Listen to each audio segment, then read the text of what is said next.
Orang-orang yang tidak sabar, orang yang pemarah, yang pendendam, dihadirkan kepada beliau lewat mereka. Kemudian Nabi Muhammad dibentuk menjadi seperti itu. Muhammad tidak pernah protes. Kenapa dihadirkan kafir Quraisy? Kenapa engkau hadirkan orang-orang yang jahat padaku Tuhan? Tidak pernah begitu. Tuhan ajarkan kepadaku. Pesan apa yang hendak engkau sampaikan lewat orang-orang seperti itu? Dan mereka telah menjadi guru-gurunya Nabi Muhammad yang luar biasa. Dan Muhammad menjadi hebat. Setelah hebat lalu dititipkan Quran yang 30 juz. Setelah hebat dititipkan amanah Allah yang luar biasa. Dalam sekejap 23 tahun bisa mengubah semesta ini.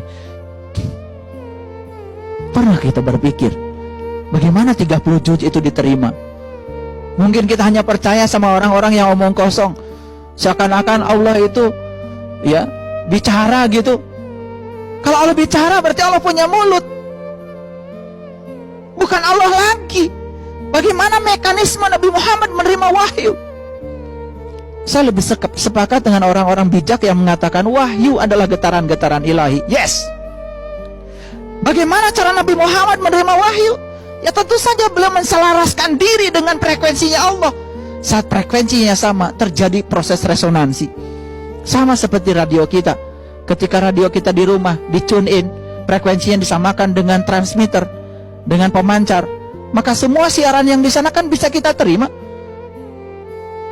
Jazz di sana, jazz di sini, dangdut di sana, dangdut di sini, tidak jazz di sana, di sini dangdut. Tidak pernah menyimpang.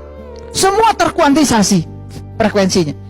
Proses resonansi itulah yang menyebabkan pesan yang digandengkan dalam frekuensi itu tersampaikan. Makanya ada istilah FM, frekuensi modulasi, AM, amplitudo modulasi.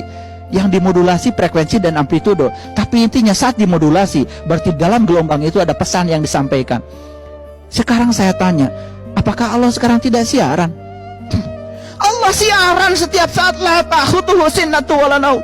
Cuman kita nggak dengar siarannya. Kenapa? Radio kita mati, nggak ada baterainya, nggak di tune in. Frekuensi tidak sama dengan frekuensi Allah. Bagaimana kita bisa memahami dia?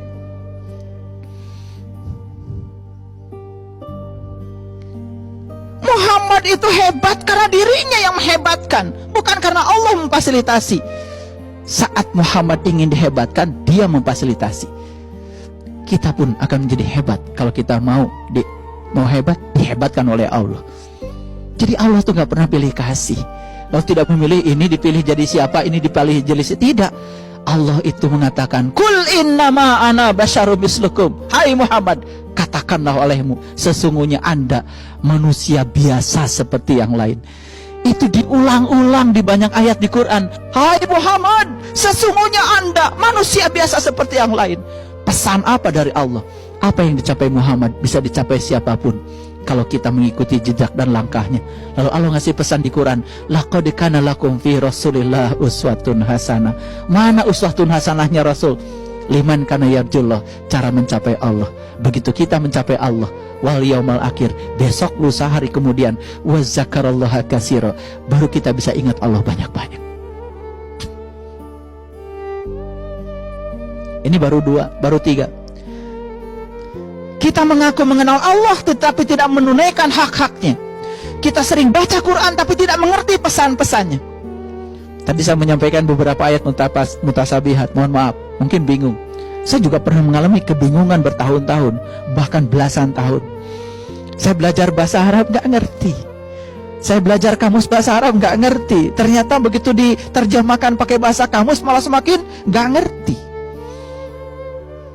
Tapi begitu kita bertemu dengan seorang guru, mengalami apa yang dialami oleh para rasul, para nabi, pengalaman itu mengantarkan kita untuk bisa memahami. Ternyata semua rahasia Quran terbuka sejelas-jelasnya. Tetapi bukan untuk diceramahkan, karena rahasia itu tidak bisa diceramahkan. Yang saya ceramahkan pun sekarang hanya kulit luar, metodenya, tapi isinya tidak mungkin saya ceramahkan. Karena semua yang saya rasakan tidak mungkin saya sampaikan dengan kata-kata, karena rasa terbebas dari kata-kata. Jadi kalau kalian ingin merasakan, ya sudah, menceburkan diri untuk merasakan. Jangan meminta saya untuk menjelaskan. Makanya di Quran dikatakan, jangan sekali-kali kamu menanyakan sesuatu yang jika diterangkan, kamu akan sulit.